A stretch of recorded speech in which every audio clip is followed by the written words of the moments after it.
안녕하세요. 세상을 이롭게 하는 일에 관심 많은 승무원쌤 김용숙입니다. 여러분들 많은 분들이 시청하셨을 것으로 생각이 됩니다.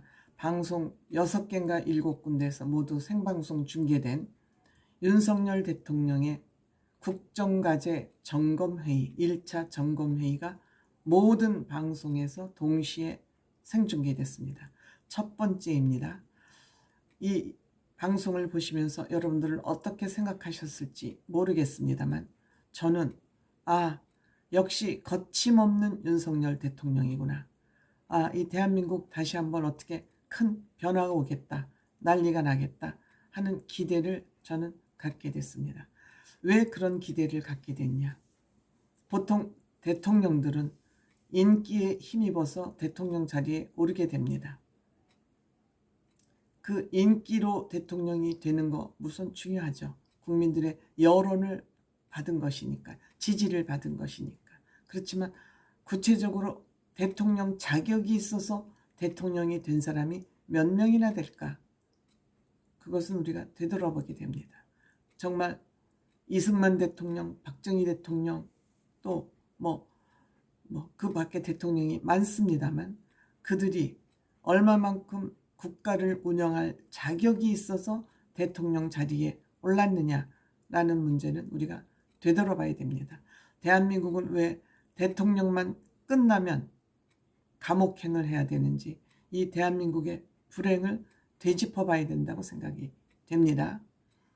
그런데 저는 윤석열 대통령을 보면서 저 뚝심, 거침없는 윤석열 대통령, 문재인 정부가 검찰총장을 시켜놓고도 끌어내리기 위해서 온갖 공작을 다 했음에도 불구하고 거기에 손톱만큼한 단점도 약점도 잡히지 않았던 윤석열 대통령이라면, 약점 없는 대통령이라면 대통령직을 잘 수행할 수 있을 것 같다, 그런 생각을 했습니다만 좀 대통령 당선 후 휘청휘청했습니다. 경험 부족에서 오는 휘청휘청이었습니다.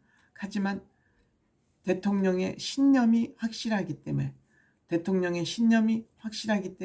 이제는 어느 정도 자신감을 회복하면서 본인의 소신과 가치관을 정책에 반영할 수 있겠구나 하는 그런 생각을 전반적으로 하게 됐습니다. 그 이유는 본인이 할 말이 많았습니다.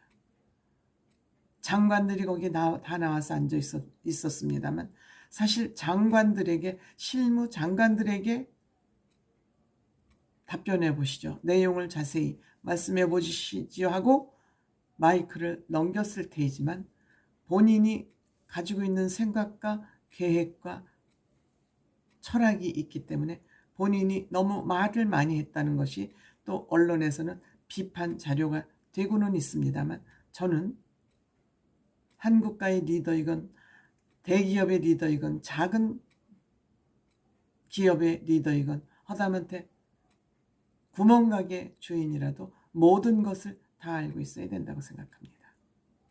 집안의 가장도 마찬가지죠. 엄마가 가장 역할을 하든 아빠가 가정을 역할하든 어떻게 그 가정을 이끌 것인가에 대한 확실한 소신이 있어야 된다고 생각됩니다. 그런 소신이 있는 가장이 있는 집은 잘 됩니다. 국가는 말할 것도 없지요. 분명한 것은 윤석열 대통령은 경제를 단단하게 하지만 않으면 안 되겠다. 지금 대한민국 경제는 껍질만 남았다. 대한민국 정부는 빚 위에 올라앉아 있다. 이런 상태에서는 국민의 민생이 튼튼할 수가 없다. 국민들이 제대로 살아갈 수 없다. 그러니까 단단한 경제, 든든한 민생이라고 잡았습니다. 세션을 여러 가지 파트로 나누어서 진행이 됐습니다만 여기에서 분명한 것은 우리가 대한민국이 적어도 빚더미에 올라앉는 것은 막아야 되겠다. 그리고 국민건강보험 같은 국민의 건강을 책임져야 되고 국민의 노후 연금을 책임져야 되는 이런 연금과 국민건강보험의 마이너스 적자 재정은 사전에 막지 않으면 이거는 큰일 난다. 이건 국민 생명과 운명에 달린 문제이기 때문에 반드시 이 문제를 개혁을 해야 되겠다. 얼마나 중요한. 근데 이 문제, 이 개혁은 인기 없는 개혁입니다. 많은 국민들이 정부가 빚더미에 올라앉건 말건 한 달에 10만 원이라도 더 준다면 거기에 박수치지, 주었던 것을 뺏는 거에 박수칠 국민은 없습니다. 없습니다. 그럼에도 불구하고 윤석열 대통령은 다음 대통령 선거에서 아니면 총선에서 국민의힘이 인기를 얻지 못하더라도 이것만은 내가 반드시 개혁해야 된다고 칼을 뽑아 들었습니다. 밑에 사람들이 이 개혁이 필요합니다. 이렇게 해야 됩니다. 이렇게 정책 제안을 해서 이 정책을 추진하고 진행하는 것이 아니라 윤석열 대통령이 자신이 문제의식을 가지고 이 문제는 하지 않으면 안 된다. 이 문제는 개혁하지 않으면 안 된다고 해서 3가지 개혁 문제를 들고 나왔습니다. 노동개혁.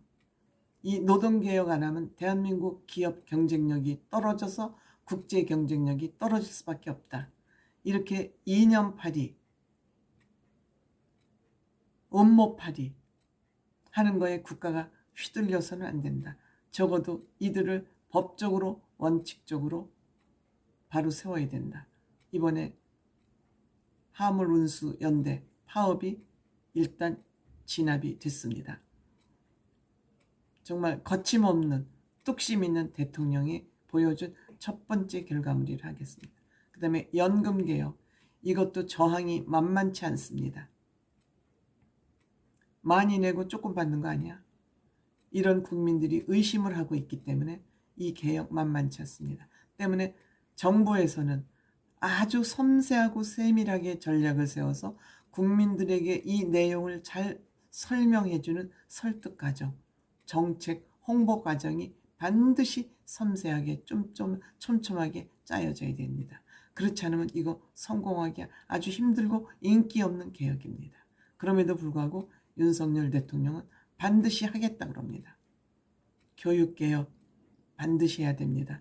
이거는 기득권을 가진 일부 대학들이 아니면 일부 학교들이 교육 소비자를 볼모로 잡고 니네가 이렇게 했는데 니네 새끼 자식 새끼 교육 위해서 우리 하려는 대로 따라오지 않을 수 있어?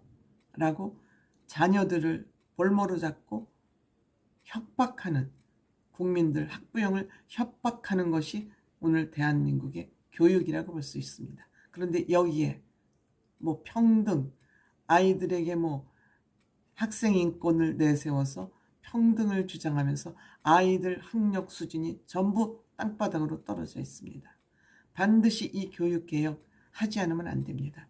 전교조가 망쳐놓은 이 교육개혁 반드시 이루어야 됩니다. 그러니까 윤석열 대통령은 대한민국이 안고 있는 큰 문제 3가지를 본인 임기 동안 개혁하겠다는 겁니다. 저는 윤석열 대통령 배짱도 있고 뚝심도 있고 밀어붙이는 힘이 있기 때문에 가능하다고 믿습니다. 또한 문제를 모르고 보고만 받아서 정책을 추진하면 실패하는데 이번에 국정과제 점검회의를 들어보니 윤석열 대통령은 왜 개혁을 해야 되는지, 개혁을 어떤 방식으로 해야 되는지를 딱 알고 있습니다. 그래서 본인의 말이 많았던 것입니다. 믿어도 될 것 같습니다.